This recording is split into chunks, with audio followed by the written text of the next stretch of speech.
Thank you so much. Our next speaker is Randy Barnett.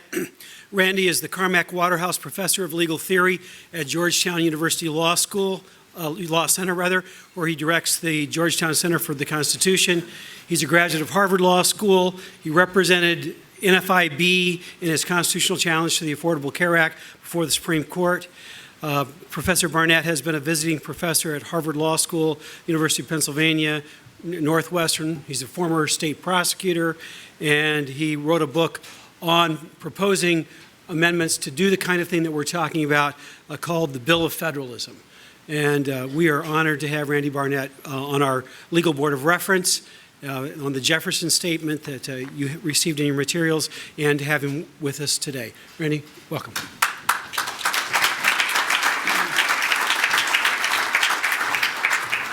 Well, it's great to be back at ALEC. I was here a few years ago to talk about a proposed amendment to the Constitution. This is where Mark and I first met. It was called a repeal amendment, which would empower state legislatures to repeal any federal law or regulation. If a majority of states representing a majority of the population would pass a resolution that said they could then repeal any federal law or regulation. It was a piece that was promoted by the Virginia Tea Party, and it actually got introduced into both sessions of Congress. And that's kind of how I got into the amendments game myself.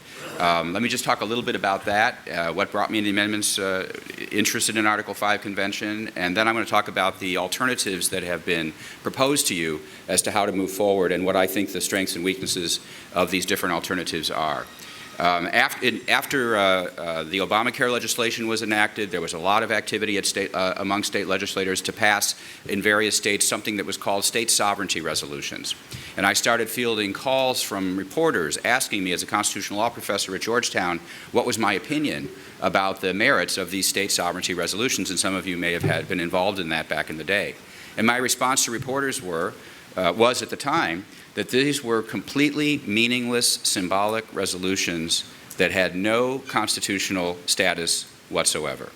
It might make state legislators feel good to pass these things, but it would affect nothing. It was just something that they could do to check a box, just like Congress does all the time. And then I said, this was sort of spontaneous just in talking to reporters, there happens to be a power in the Constitution that state legislators have. If they actually want to affect the political class here in Washington, they have a constitutional power given to them in the Constitution to call for an amendments convention, if they would exercise it. And that was a power given to them. And that's a real constitutional power. And then if you do that, it has real legal effects. And that's what they should do. So I got invited on as a result of being quoted on this. I decided, before I got invited on anyway, I decided, well, you know, if I'm going to advocate this for state legislators, maybe I ought to have a proposal for state legislators to be in favor of, instead of just doing something in general. So I spent a few days, which is basically what the time it takes to write an op-ed. And I wrote an op-ed that was published in the Wall Street Journal called In Defense of a Federalism Amendment. And it was something I drafted. It had 5 parts, and it was about how you could restore constitutional federalism in a single amendment. And I liked it. It was good. It was a good op-ed. Got a lot of attention. I got more feedback from that op-ed than any other op-ed I'd ever written for the Wall Street Journal. I've written a few. But then I got invited on an internet television program that was run by Michael Patrick Leahy, who was involved in the Tea Party movement, and he had me on there to talk about the Federalism Amendment. And he said, let's move forward with it. Let's go. And I said, well, you know, I think I need to think a little bit more about it. I spent a few days working on this thing, but I'm not sure that it's perfect. It needs to be thought more through. And he said, well, how long would that take you? I said, well, it might take me, you know, a few weeks. He said, well, we'll have you back on the program in a few weeks and see what you come up with. So as a result of working with Michael Patrick Leahy, we put together a website and we elicited feedback. And what I ultimately decided was that one amendment wasn't good enough. One amendment was a problem. If you try to put everything into one amendment, it starts to work at cross purposes with each other. And I decided what was the best idea was to come up with a list of amendments, which ended up being called a Bill of Federalism. The repeal amendment that I just told you about was one of the 10 of that list, and it was published on Forbes.com. And it was just like what Mark Levin has done with putting together 11 amendments in the Liberty Amendments book that he put together. This was done in 2009 in response to this initiative by Michael Leahy.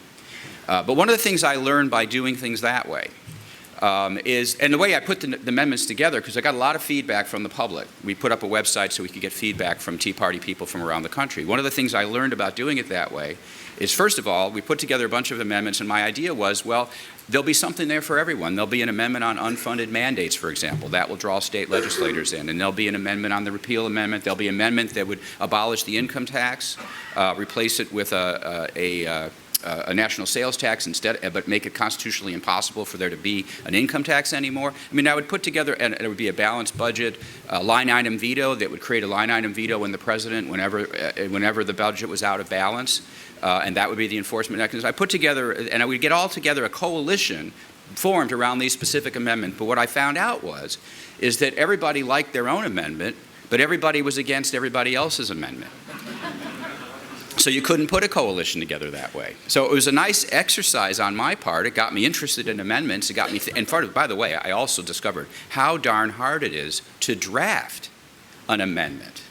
It's not easy. I mean, you all draft legislation, but I'll bet you have legislative assistants that are responsible for actually coming up with the language that puts into effect what it is you guys come up with. You can't write it up yourselves. They're actually quite good at it, these legislative drafters. But I found it really hard because every time I drafted something, I could see how well the Supreme Court could do this with it and the Supreme Court could do that with that. So it was actually kind of hard to do it on my own, even though I think I'm a pretty smart guy. I didn't think I was smart enough to actually do this. So as a result, I put this Bill of Federalism forward. It is in the appendix to my book, the new edition of my book, Restoring the Lost Constitution. But then, I sort of let it drop, as everything. And I got very involved in the Obamacare litigation for 2 years. It consumed my life. I was in the media all the time talking about Obamacare this, Obamacare that, Commerce Clause, Necessary and Proper Clause. But then this thing came up, and Mark Meckler put together this idea of a convention of the states. Mark published his book. Mark came up with came up with the Convention of the States idea, and I became involved with that. So let me just talk now a little bit about the various alternatives that you are being offered if you're interested in Article 5, what I think the strengths and weaknesses are of these alternatives, and deal with the number one issue that faces you at state legislatures before I sit down, and that is the John Birch Society and the Eagle Forum. That's the big 2,000-pound gorilla in the room, so to speak. All right. So what are the three? There's basically three proposals that are being, in a sense, pitched to you or sold to you. One is a proposal that's been around a long time. It's the Balanced Budget Amendment. The second is something that's called contract. Now the compact, what is it called? Compact for America, right. I should know this because I've seen it a million times. Compact for America. And then there is the Convention of the States being put together by Mark and Mike. So what are these three proposals? Well, the Balanced Budget Amendment's been around for a long time. I see David Bidoff in the back of the room. He's been one of the heroes of this movement in pushing for a Balanced Budget Amendment. Deserves an awful lot of appreciation for all the work he's done on Article 5. And I'm just going to give you my own opinion about this. You're free to reach your own judgments about this. I share what Mark Levin said to you earlier today. We have a lot of problems facing us now. A balanced budget is one of them, but it is not the only one. And we need solutions that are as big as the problems that we have. And unfortunately, nowadays, a balanced budget would not be enough to address the constitutional problems that we have today. In addition to that, virtually every balanced budget amendment I've seen makes exceptions for certain emergency situations. And once you have exceptions built into a balanced budget amendment, then these are something that Congress can ride a truck through. And these are not something that the Supreme Court's going to enforce. The other problem with balanced budget amendments is that they would tend to rely on the Supreme Court to enforce them, and there's absolutely no reason to be confident that the Supreme Court will enforce a balanced budget amendment.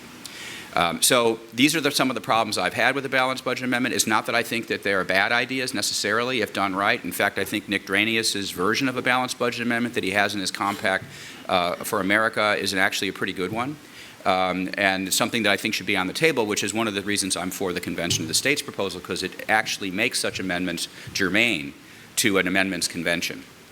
But that's my problem with the balanced budget amendment. I don't actually have a problem with it. I don't think it does enough, and I'm afraid that it would rely too much on judicial enforcement and build into it exceptions that Congress could exploit to essentially render it a nullity.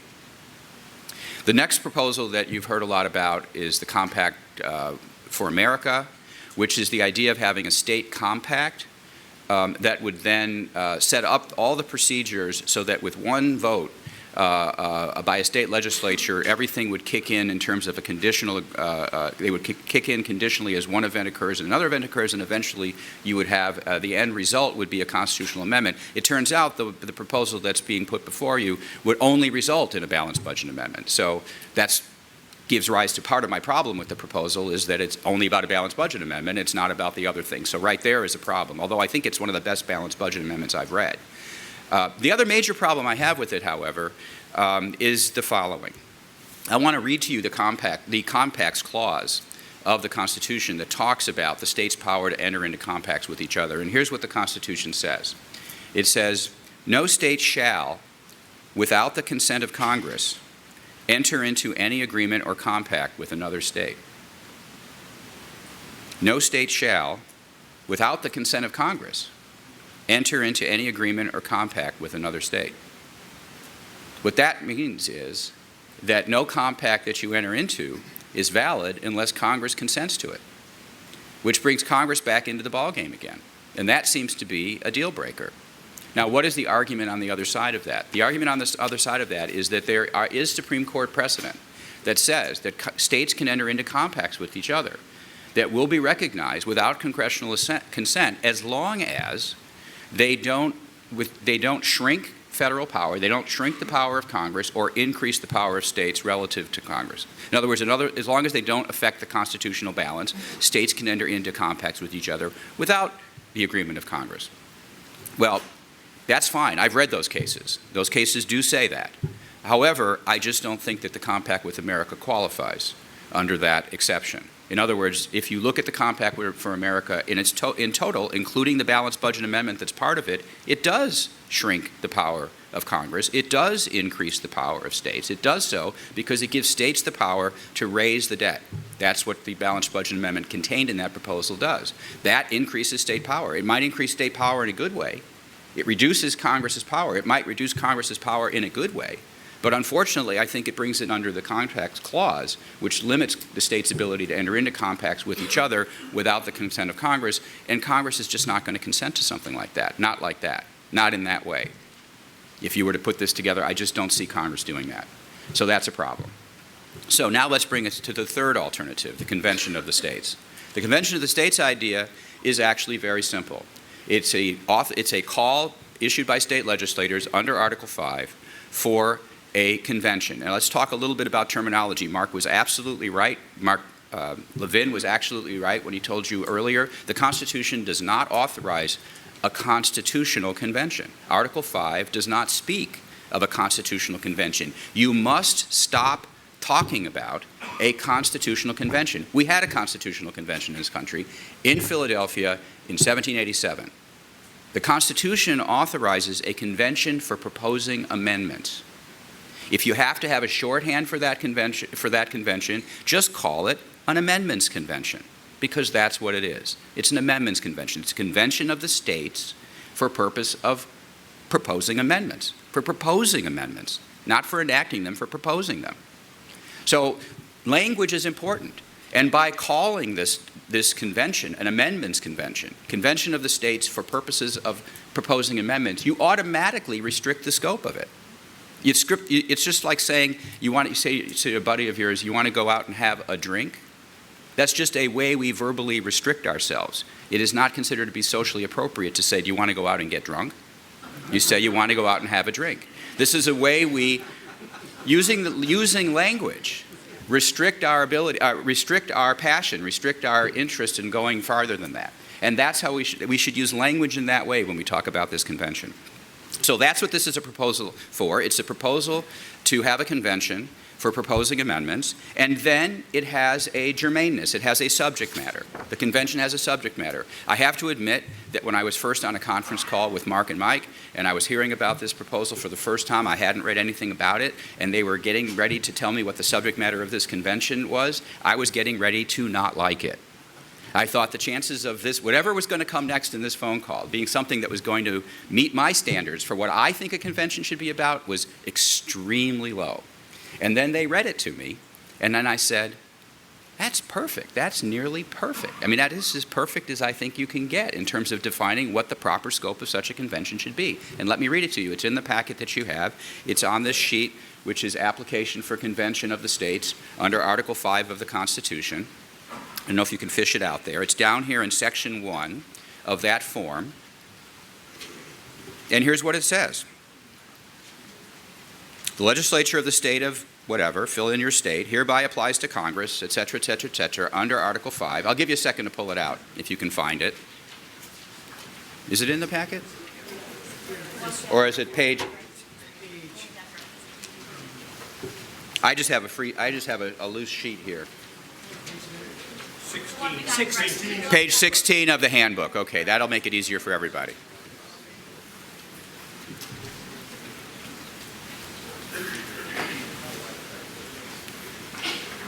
Okay, we all got it?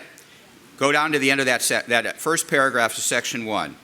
For calling the Convention of the States limited to proposing amendments to the Constitution of the United States that impose fiscal restraints on the federal government, limit the power and jurisdiction of the federal government, and limit the terms of office for its officials and for members of Congress. That's it. That's your subject matter of what this convention will be. Any amendment that is germane. And you all know about parliamentarians. You all know about ruling things out of order. You're all very experienced with that. This is the germaneness. This is what the order is about.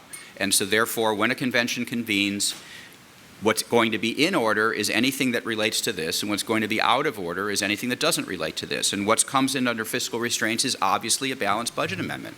Balanced budget amendment is just completely germane to imposing fiscal constraints on the federal government.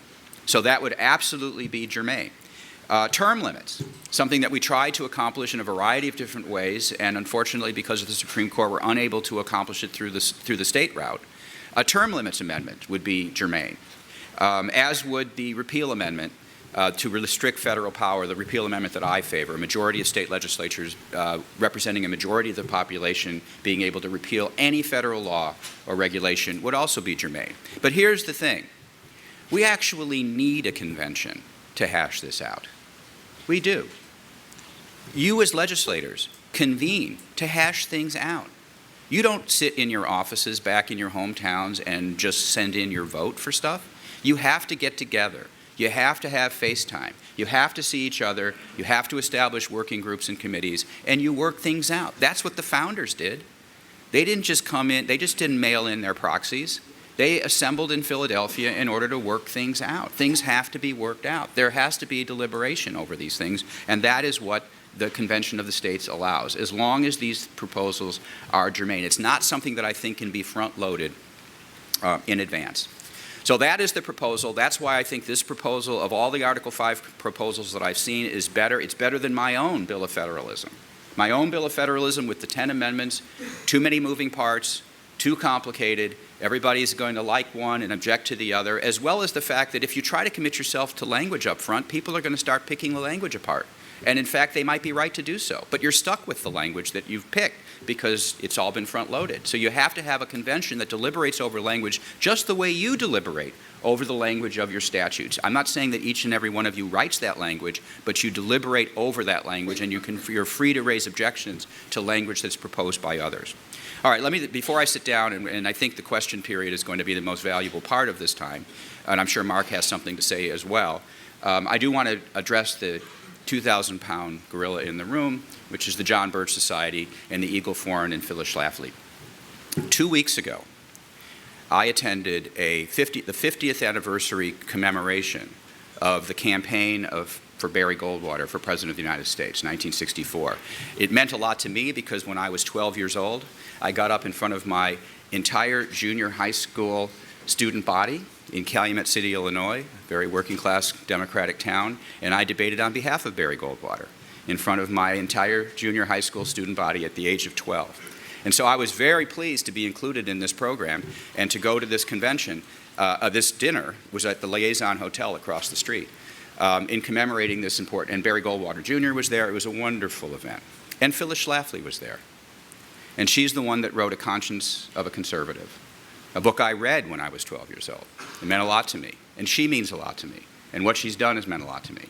But let me tell you something. Phyllis Schlafly's not right about everything.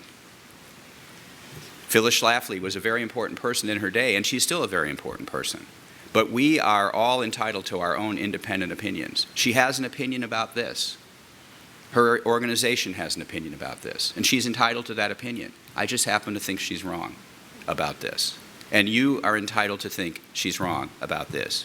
And how many votes does Phyllis Schlafly actually command in your districts? I would say virtually none. None. And what I can say about, and although I have enormous respect for Phyllis Schlafly and the Eagle Forum, I have almost no respect for the John Birch Society. None whatsoever. And I'm old enough to remember when the John Birch Society was considered a dirty word. I'm old enough to remember when William F. Buckley rode the John Birch Society out of the conservative movement because of the views that it held. I was actually amazed when I got involved in Article 5 to hear that there still was a John Birch Society out there.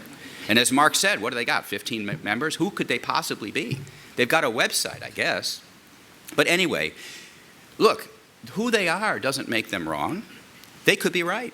The John Birch Society could be right about stuff. In this case, I would say, with all due respect, they're not right about it. We're entitled to have our independent judgment about what the Constitution says, what it means, the situation that we find ourselves in today, which is unprecedented in American history, and the need for you, as state legislators, empowered by the Constitution, to take control of the situation. I'll give you one other analogy, and that is the Electoral College.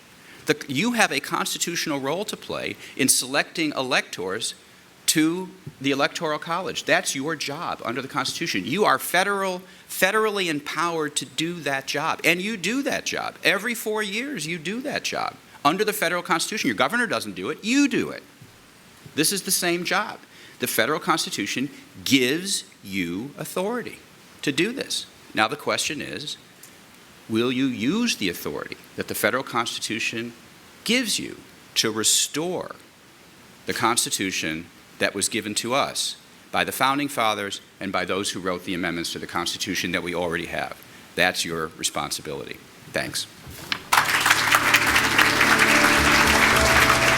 Washington, D.C. isn't the solution, it's the problem.